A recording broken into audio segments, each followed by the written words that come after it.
Today we are going to be talking about postnatal depression.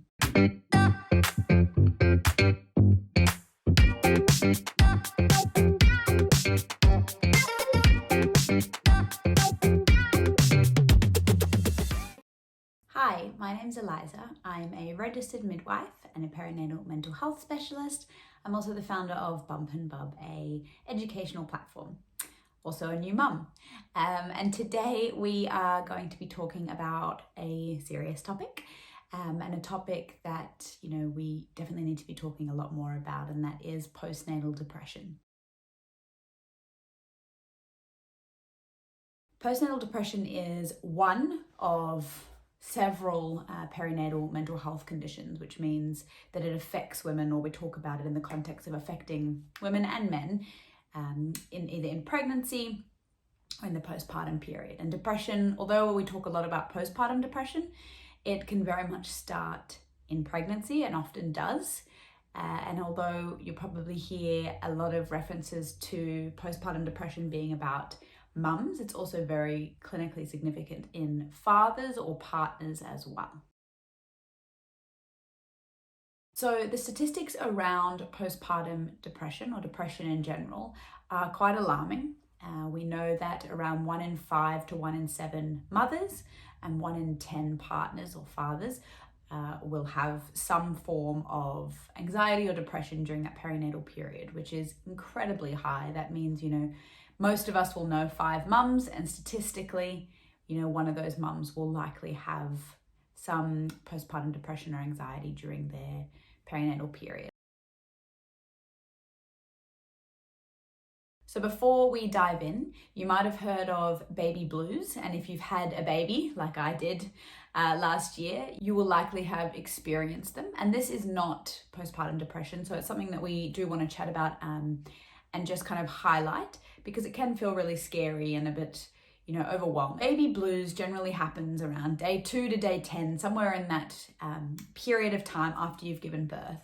It's a lot to do with the hormones, often with your milk coming in, and women kind of describe it as just feeling incredibly low, very overwhelmed, and the whole prospect of, oh my gosh, I've just had a baby kind of kicks in.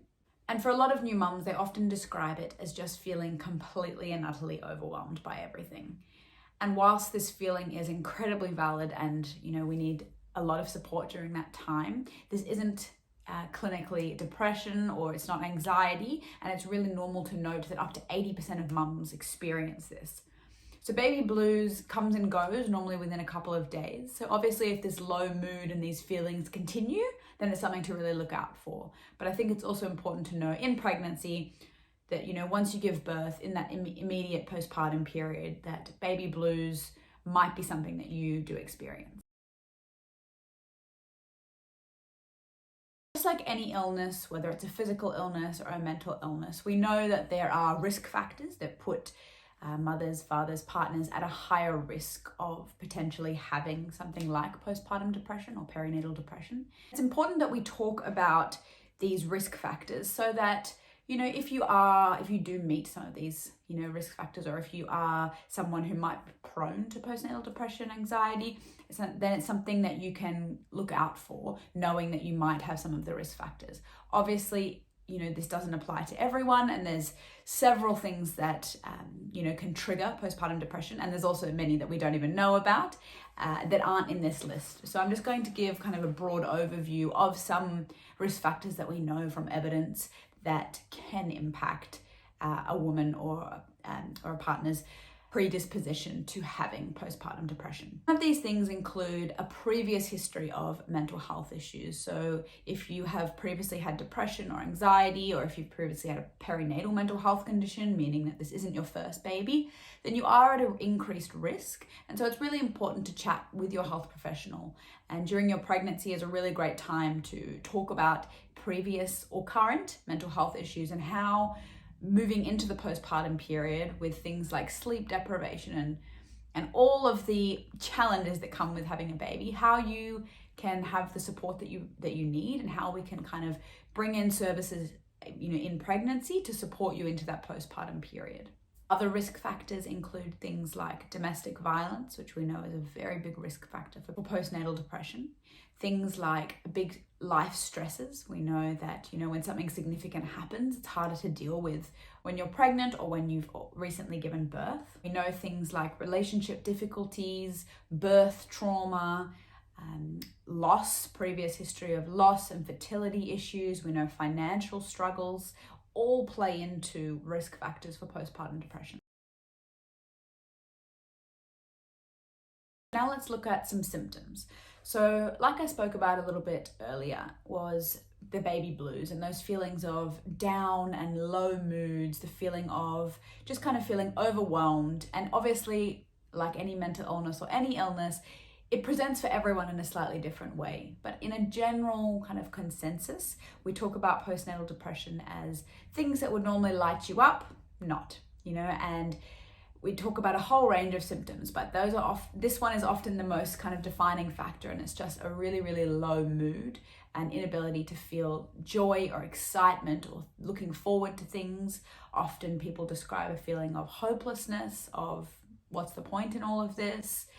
Other things to look out for or that are often associated with postpartum depression are things like appetite changes, things like insomnia, even when baby is finally asleep and you're exhausted and you just can't get to sleep. That is just one of the most difficult things, because we also know that sleep deprivation can lead into a lot of these things too.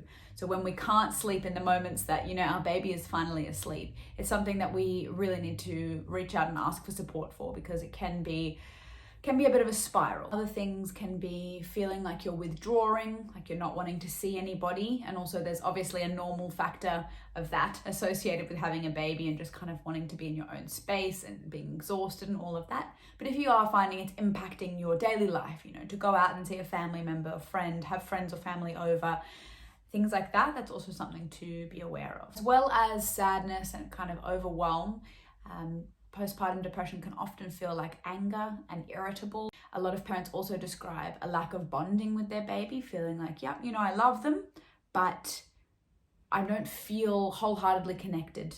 I don't feel that overwhelming bubble of love, which so many parents talk about. And that is so common. And it's something that I am quite passionate about talking about. And it doesn't make you a bad parent. It doesn't make you a failure as a parent. It's so, so common. And whilst it's not normal and we don't want you to feel this way, it is incredibly common. And so it's really important that you don't beat yourself up about this. And it's just another symptom that we can use to kind of diagnose postpartum depression and provide support services. Another common symptom is intrusive thoughts. So thoughts that kind of come into your mind. They seem like they've come in absolutely out of nowhere. It's not something you've really thought about before. Often they're very horrible thoughts and things that you would never act upon, but they've just kind of come into your mind. And they can be really, really scary. And a lot of parents describe those intrusive thoughts as feeling very real and very, very scary. So if you are experiencing any of these things, or even if you just feel like you're not yourself, there is always help available. I think that's one of the most critical and important things to note. Even if it's something that you haven't talked about with your circle or your friends or your family, it's really important to know that there is so many other women and so many other families going through this situation. You are not alone, and we have so many incredible resources here in Australia and New Zealand to help you thrive, because suffering through this is not an option. We want you to thrive for you and your baby.